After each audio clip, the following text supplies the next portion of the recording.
Hello everyone, this is Corey Mitchell with TradeThatSwing.com and welcome to your swing trading stock market outlook for the week of February 12th. If you're ever wondering where this article is, if you're watching the video, you can go to the website and under the stocks section, you can go to stock market analysis and trades, and this article is updated each week. You'll see it near the top of that section. So each week I go through the same process just to decide how aggressively I want to be deploying capital. And once that's decided, which we're going to decide in this case, it's good. So I want to be deploying capital. Then I go to my stock watch list. So having been a little bit more limited for time, just, lots going on in life at the moment. So focusing on this, and I wrote an article basically summarizing just how quickly you can go through this best swing trading stocks watch list with the what I call the tater strategy. And so you can just go through that list really quick, highly visual strategy.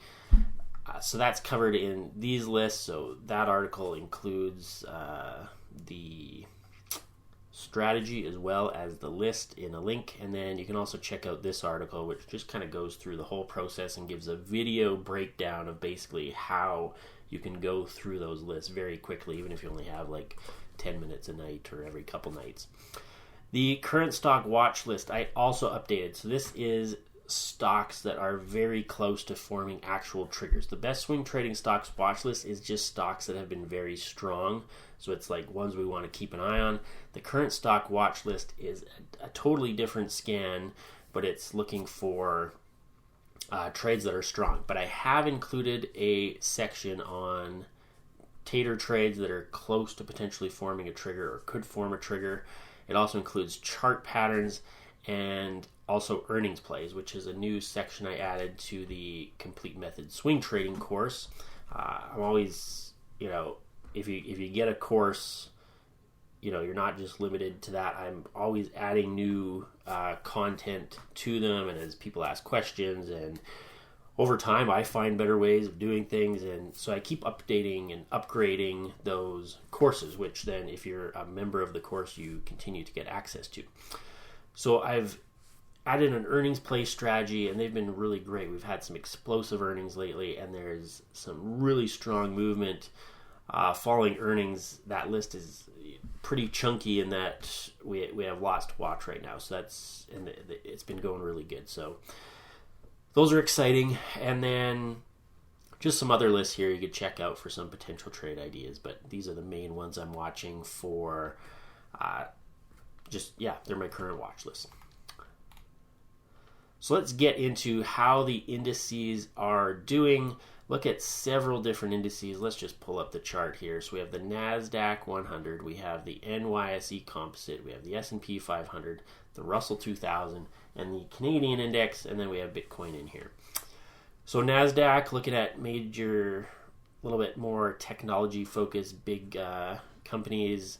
NYSE, a very broad array of companies of all different sizes from different industries. S&P, the biggest 500 in the US, and the Russell 2000, generally more smaller companies. So a good kind of cross-section of basically telling us, how are these different areas doing? And we can see NASDAQ very strong. We're at highs, pretty relentless uptrend. NYSE Composite had this little choppy period in here. Same with, they all had that little choppy period back near the start of the year. And then we have been off and running. The Russell 2000, the one that's still in a pullback. We had this bigger drop, and we're just starting to move above a prior swing high, but we're not quite there. So this one I consider still in a pullback. Other three indices doing really well. And so overall, this is telling us these are pretty good market conditions, lots of stocks acting well. We go to the Canadian indices, and this is similar.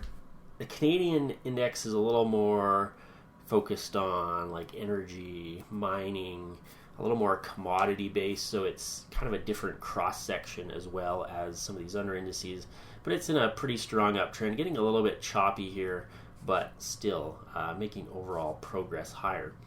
Bitcoin, this is a 1 week chart. So this is going back quite a ways. We have about 3 years of price action on here. And we had this sell off here. This was about 22% from this little peak down to that trough, and highly common type of pullback. Actually, about the typical pullback during a bull market is about 27%. And I went through every single rally in Bitcoin, measured all their declines, measured all their rallies, and the typical rally following a 20% decline or a little bit more is a median of about 75%. This last one off this low was about 55%, if I recall, and this last one a little bit bigger. So we don't know if this could chop around for a while longer, or it could drop. We don't know. But if this bull market continues, we're looking at probably anywhere from a 50 to about 90% rally off that low, and that would be a very common type rally. So just something to be aware of. There is a full breakdown of all the charts and everything in this article here. You can go through, basically broke down every single rally, decline, bull market, all the statistics, just so that we can see how they unfold. Let's go to the market health indicators. So as we talked about, price action very strong. Last week we talked about this where we were declining on, this is how many stocks are above their 50-day moving average. So the red one is S&P 500 stocks, and the turquoise bluish one is all US stocks. And you can see that even though the S&P has been rising, the percentage of stocks that are trading above their 50-day moving average has been declining. And I said this was a bit of a warning sign. I want to watch it closely, but at the same time, it hasn't dropped below 50 yet. And I only really look at these on the weekends pretty much. If I happen to see it drop quite a bit below during the week, then maybe I'll take some action. But I do this market outlook once a week, so I'm basically deciding, am I trading this week or not? Or how aggressively am I trading? So we briefly got, I think, to like maybe 49 or something on all US stocks during last week. So it continued to decline a little bit, even as the market was quite strong. The S&P never really got too close to 50. So overall, we're still hanging out, but that is it's still a bit of a red flag, because it's saying something's going on. There's a lot of stocks that are dropping below their 50-day moving averages, and that could just be something we already know about because we discussed the indices. Like, there's a lot of small cap stocks which are in this kind of deeper pullback, whereas seems the larger kind of cap stocks and even the broad array of stocks in the NYSE composite holding up pretty well. So that could just be maybe some of those smaller cap stocks dragging it down a little bit. To be honest, in any stock that I'm watching, I have just been seeing strength. Like, it's been really good market conditions, and we also look at that. We'll talk about that in just a second. So overall, even though this was kind of diverging, I've opted to keep buying because everything I'm seeing is moving up pretty much, like along with these indices. So, okay, let's keep going. Volume, not really important to me at the moment. This is the daily average percentage movements of the S&P, or just the daily movement of the S&P 500. And what I'm really looking for is just really big single-day drops here. We have not had any in a long time. Low volatility is indicative of uptrending behavior. You can see a lot quieter. We haven't had any big, huge sell-off days like we did back here in 2022 when we were in more of a bear market environment. So you see those, frequently occurring big drops, and we just have not been having that. 2% is the threshold that I look for on the S&P 500. This is the NYSE advanced decline line. Advancing stocks minus declining stocks is a cumulative number, and it has been moving up. It's been a little bit sluggish compared to the S&P, compared to, right at the start of February, the S&P's well above that little swing high, whereas if we look at this peak right here on the NYSE advanced decline line, we've just moved back up to it.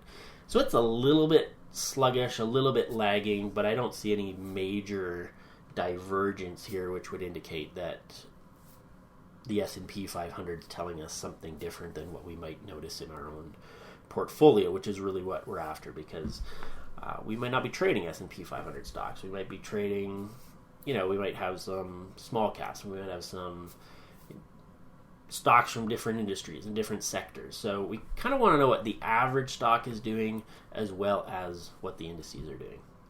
So overall, these are all pretty good. We have a little bit of a red flag, not a red flag, I'd call it more like a yellow flag, just something to watch and be aware of, but not telling us, it isn't telling us to stop trading yet or to really back off.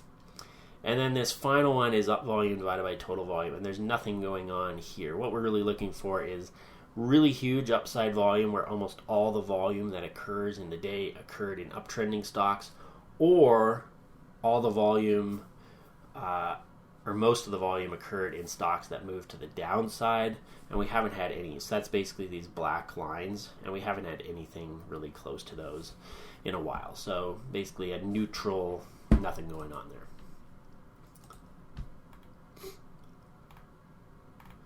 So those were the health indicators, and what we're going to look at next, the one last thing, is the ultimate indicator, is how are trades working that you're looking at? How are the watch lists you're watching? And this is really what determines how aggressive I'm going to be. Like this all helps, but if market conditions are great, yet everything I get into seems to just be like moving sideways or dropping, obviously something's not working. So I'm not going to keep pushing the envelope. On the flip side, we had that little bit of a yellow flag last week, but when I go to my watch list, like the EPS and which I've mainly been focusing on, the earnings plays, the tater strategies, and I just look at those charts and it's like everything's just running, and the account's moving up in value. I'm gonna trust that, and I keep seeing price action that's working. So once these do start to turn negative, if they do turn negative, that will back me off. But we were right on the cusp, right? We hadn't really actually turned negative yet. It's just more the potential that it could. So right now, still deploying capital. And let's look at the sectors on the move: technology, communication services, consumer cyclicals, industrials, healthcare, financial. These are pretty much the ones that are in the top half of all of these different time frames. So over the last week, or the last month, or the last 3 months, these are the ones hanging out near the top of that list, and especially technology, communication services. Really strong recently. So what am I doing right now? Well, I'm still deploying capital because conditions seem to be good, trades are working, and once we start to see those health indicators, if they do actually deteriorate into, we start getting below 50 on here, then that's my sign to back off, and we're not quite there yet. And typically around that time, we'll also start to see our trades dwindle off. You'll start to notice like trades that had been working maybe start to pull back, and we stop getting as many trade signals because we're usually waiting for the price to move up above something, whether it's our ATR stops line on the tater strategy or above a consolidation on a chart pattern. If the indices start dropping, and that means a lot of stocks also start dropping, we just stop getting those signals because the prices of those stocks are dropping and they're not moving above those levels anymore, so we don't get the trades.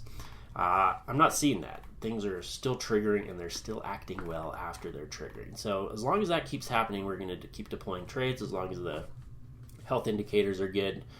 And then there's also the option, you can always day trade, and there's information about that, and passive investing or active investing. You can check those out as well. So that is your market outlook for this week. fun environment out there, lots of stuff really moving. So I hope you're enjoying it, and have a great week out there.